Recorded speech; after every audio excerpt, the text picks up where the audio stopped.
Reese Thompson. I graduated from Western Boone in the class of 2018. I'm currently studying at IUPUI. I'm majoring in public safety management with a minor in civic leadership. So why would I take this cemetery restoration project on? The reason I would do this is not only because I just started and just came off and just wanted to do this project.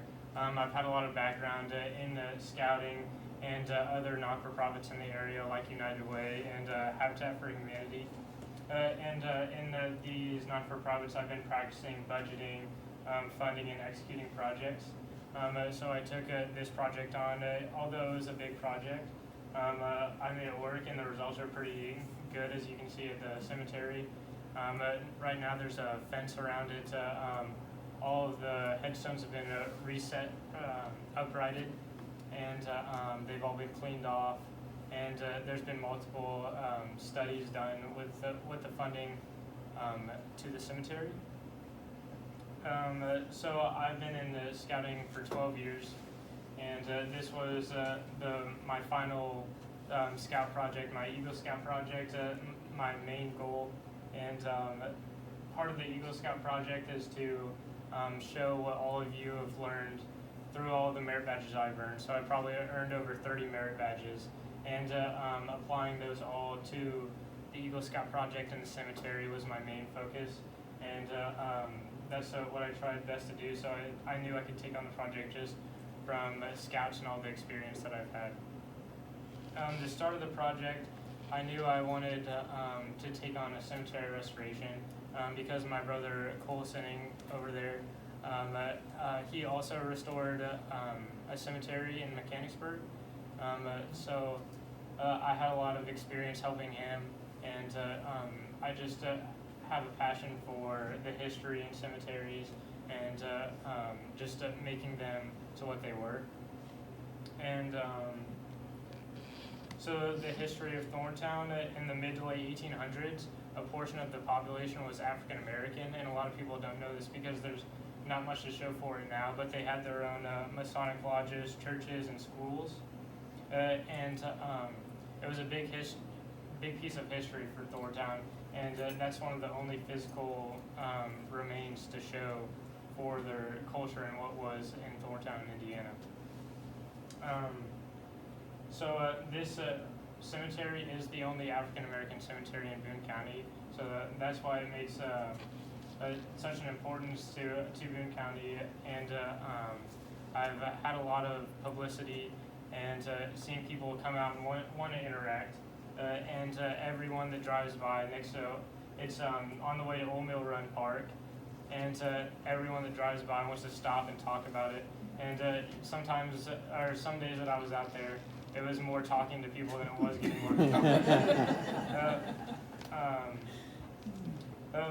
So at the start of the project, I had a wish list in mind. So I wanted to clean off the headstones, upright them all, and complete a GPR study to make sure no headstones were buried under the ground, a ground penetrating radar study. So I went to seek funding for this, but before I did that, I had to get permits and permissions. So I went to the Department of Natural Resources so I could have permission to dig on a cemetery property. And then I got permissions from the Sugar Creek trustees. And then I did get funding. So the list of ways that I got my funding, I got a big portion of it from Boone REMC. They funded $781 to the project. U.S. Aggregate, which has a plant right behind the cemetery, and they funded $500.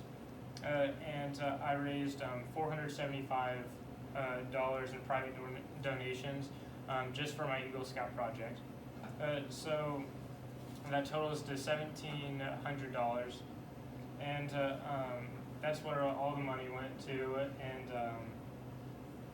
And so cleaning up the headstones was about $400. Installing an Indian heritage sign, and that was about $400, which corrected the last sign that was in the cemetery before. The old sign date that the cemetery was founded in 1836, but I found in my research that it was 1869, and it was confirmed by others. So there was an updated sign with an updated description giving a better history of people that wanted to visit. They could come and see the correct founding date and a nice description of the cemetery. So a big part of the funding, at this point we still have $900 left. And we contacted Dr. Kevin Nolan with Ball State University, who conducted the ground penetrating radar study. So he came from Muncie, and there are a lot of missing headstones in the cemetery.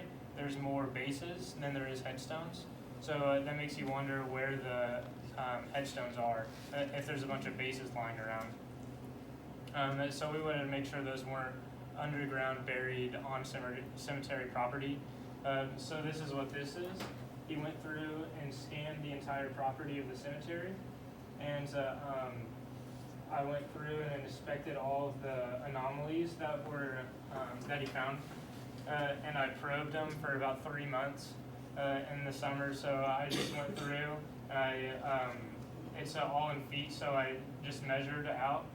And I probed, and if I hit something, we dug and tried to find out what it was.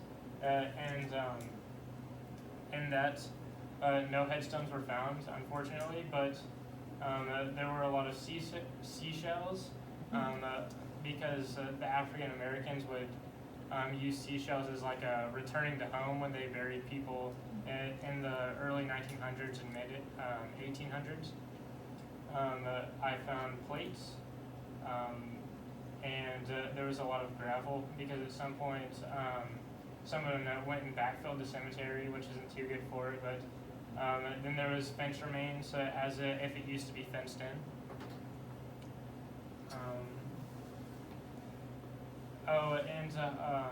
The Boone County Sugar Creek records showed that there are 27 people buried there when I started the project.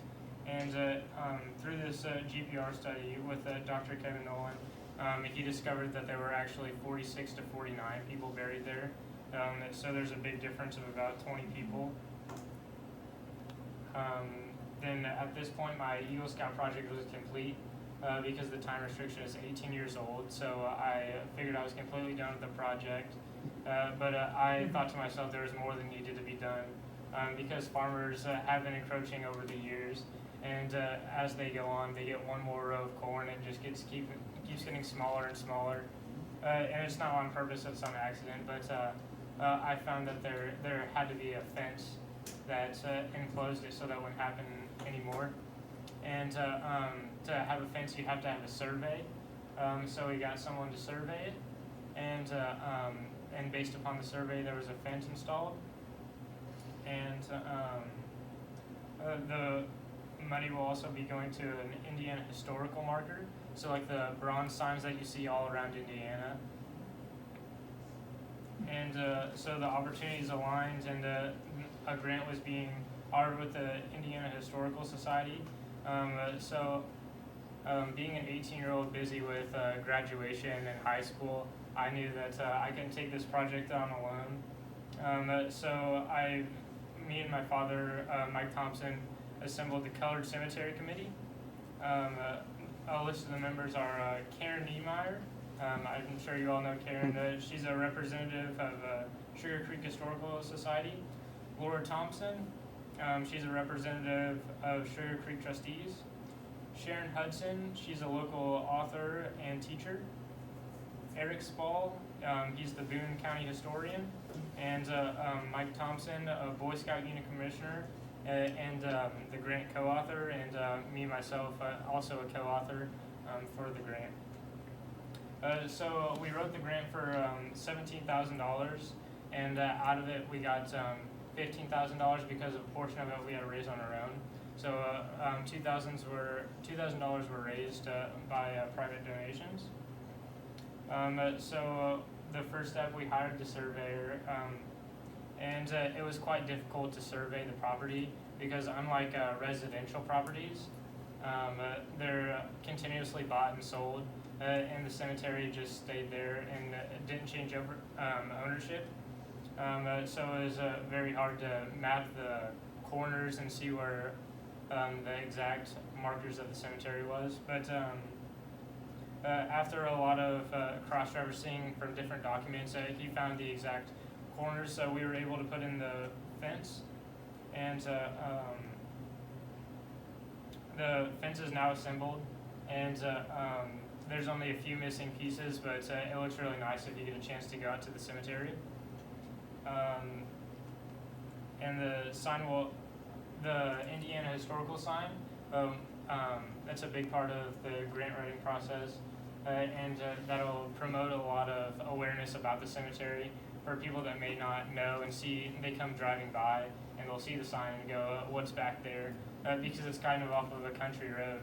So if you were just a regular commuter and you'd have no idea that the cemetery is back there. I know I didn't before I saw Rod Rose's article in the year of 2013, the fall. So this project's been in mind for a very long time of mine, and I'm glad to see the results. And the sign costs about $2,800, which looks like a small portion compared to the $15,000, but it's still a very nice sign. It should last for a very long time. And in total, we have spent $20,200 to preserve the colored cemetery. And the website, if you want to check it out, it's www.eagleproject.homestead.com. So if you guys want to, I can write that down for you or whatever. But it has all the information that I recorded. My Eagle Scout book that I'm holding right now, you guys can come take a look at this afterwards. It has everything that I've done with the cemetery in my Eagle Scout portion. And then after it's all recorded on the website. So, yep. Any questions? Yep. Was this connected with the church? Usually a lot of cemeteries. I don't think so. I don't think I have an answer for that. I don't think so either from what I've Yeah. seen. There was an African church here